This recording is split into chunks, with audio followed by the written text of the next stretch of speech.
મોટા સમાચાર ખરાબ હવામાનની આગાહીને પગલે વૈષ્ણોદેવી અને અમરનાથ યાત્રા આજથી અચોક્કસ મુદત માટે સ્થગિત કરાઈ છે. યાત્રાળુઓની સુરક્ષાને સર્વોપરી ગણાવીને શ્રી માતા વૈષ્ણોદેવી શ્રાઇન બોર્ડ અને કાશ્મીર વહીવટી તંત્રએ આ મોટો નિર્ણય લીધો છે. અમરનાથ યાત્રાના પહેલગામ અને બાલતાલ બંને રૂટ સંપૂર્ણ રીતે બંધ છે. જમ્મુ ઉધમપુરમાં રોકાયેલા શ્રદ્ધાળુઓને આવાસ કેન્દ્રોમાં જ રહેવાની અપીલ કરવામાં આવી છે. વિગતવાર માહિતી જો તમને આપું તો જમ્મુ કાશ્મીરથી આ મહત્વના સમાચાર મળી રહ્યા છે. જો તમે પણ આગામી દિવસોમાં બાબા બર્ફાની અથવા માતા વૈષ્ણો દેવીના દર્શને જવાનું વિચારી રહ્યા છો તો આ સમાચાર તમારા માટે ખૂબ મહત્વપૂર્ણ છે.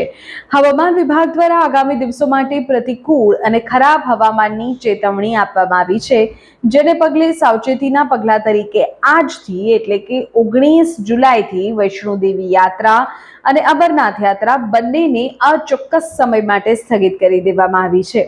શ્રદ્ધાળુઓની સુરક્ષા અને સલામતીને સર્વોચ્ચ પ્રાથમિકતા આપતા શ્રી માતા વૈષ્ણોદેવી શ્રાઇન બોર્ડે મોડી રાત્રે જ સોશિયલ મીડિયા પ્લેટફોર્મ એક્સ પર આ અંગે સત્તાવાર જાહેરાત કરી છે અને કહ્યું છે કે ત્રિકૂટ પર્વત પર સ્થિત માતા વૈષ્ણોદેવીની યાત્રા હાલ પૂરતી રોકી દેવાઈ છે.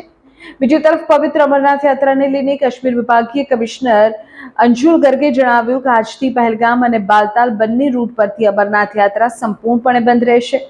વહીવટી તંત્રે હાલમાં જમ્મુ, ઉધમપુર અને રામબન વિસ્તારમાં પહોંચેલા તમામ યાત્રાળુઓને અપીલ કરી છે કે તેઓ પોતાના નિયુક્ત આવાસ કેન્દ્રમાં એટલે કે કેમ્પમાં જ રહે અને વહીવટી તંત્ર તરફથી આગળની સત્તાવાર સૂચના ન મળે ત્યાં સુધી આગળ ન વધે. આપણે કહી દઈએ કે અત્યાર સુધી 3,74,000થી વધુ શ્રદ્ધાળુઓ બાબા બર્ફાનીના દર્શન કરી ચૂક્યા છે, પણ હાલ ખરાબ હવામાનને લઈને યાત્રા રોકવી પડી છે. યાત્રા ફરી ક્યારે શરૂ થશે તેને લઈને હજુ કોઈ સ્પષ્ટતા નથી. હવામાન પર તેનો આધાર છે.